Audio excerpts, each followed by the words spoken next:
누가복음 22장 61절 62절입니다. 주님께서 돌아서서 베드로를 똑바로 보셨다. 베드로는 주님께서 자기에게 오늘 닭이 울기 전에 내가 세 번 나를 모른다고 할 것이다 하신 말씀이 생각났다. 그리하여 그는 바깥으로 나가서 몹시 울었다. 아멘. 베드로가 예수님을 세 번째 부인하고 나서 예수님은 베드로를 똑바로 보셨습니다. 누가만이 기록하고 있는 독특한 구절입니다. 예수님의 입장에서 볼 때 보통 사람 같았으면 베드로를 향해서 내 놈이 사람이냐라고 호통을 쳤을 것입니다. 예수님은 그냥 쳐다만 보셨습니다. 예수님은 베드로가 그렇게 될 줄을 다 아셨습니다. 그러니 예수님께서 당하신 슬픔이나 스트레스는 최소화되었을 것입니다. 베드로의 입장에서 볼 때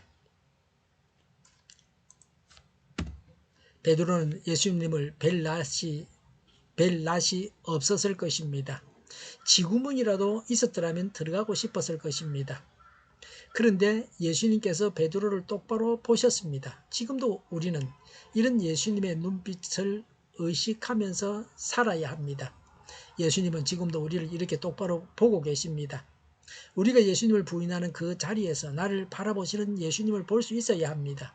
지금도 예수님께서 나를 보고 계신다는 것이 은총입니다. 예수님의 눈길을 의식한다고 하는 것이 은혜를 받은 정표입니다. 신앙은 예수님의 눈길을 의식하며 살아가는 것입니다. 예수님의 눈길은 예수님의 말씀을 생각나게 했습니다. 닭이 울기 전에 예수님을 세 번 부인한다는 말씀을 생각나게 했습니다.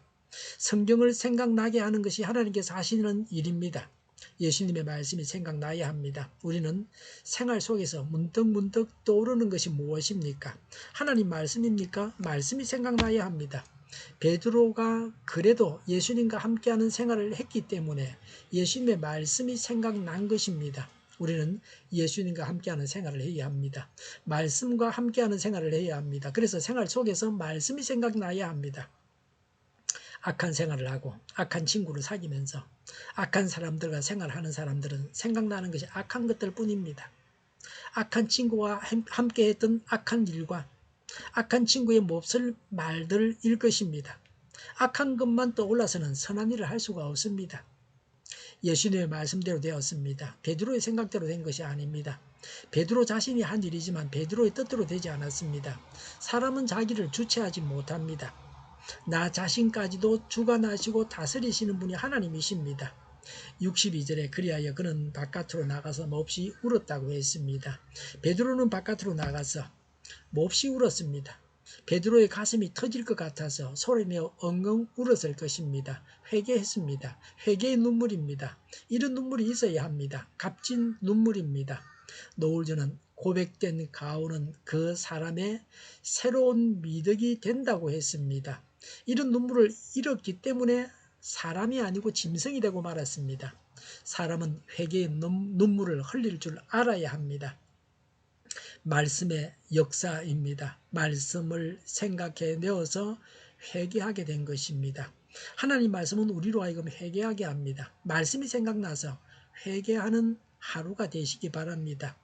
자신의 교만을 회개했습니다. 나는 할 수 있다고 하는 자신감을 가졌던 것을 회개했습니다. 마귀의 역사를 늘 계산하면서 하나님의 능력을 늘 힘입어야 합니다. 예수님께서 베드로를 보셨을 때 미움이 가득한 눈길로 째려보셨겠습니까? 아닙니다. 사랑이 가득한 어머니의 눈길과 있는 그대로의 모습을 받으시는 눈길로 베드로를 보셨을 겁니다. 예수님의 눈길에서 사랑을 느끼고 그 사랑에 보답하지 못한 자신에 대한 슬픔을 느꼈을 것입니다. 예수님은 지금 나를 보고 계십니다.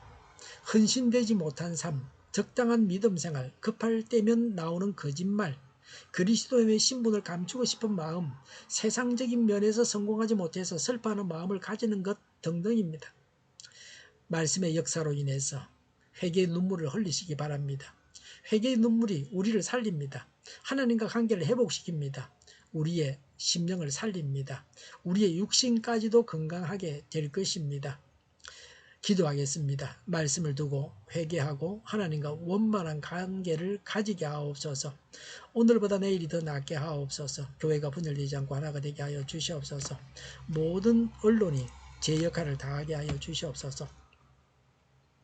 정의가 강물처럼 흘러가게 하여 주시옵소서. 하나님을 대적하는 법을 만들지 않게 하시며 있어야 할 법을 폐기하지 않게 하시며 있어서는 안 될 법을 만들지 않게 하옵소서. 선거 부정이 없게 하시고 부정선거 시비마저 없게 하여 주시옵소서. 코로나19가 물러가고 전 세계적으로 백신이 신속하게 대량 생산해서 충분히 공급하고 치료제가 나오고 갇힌 생활이 끝나게 하여 주시옵소서. 수도권과 부산과 영도의 환자 폭증을 막아 주시옵소서.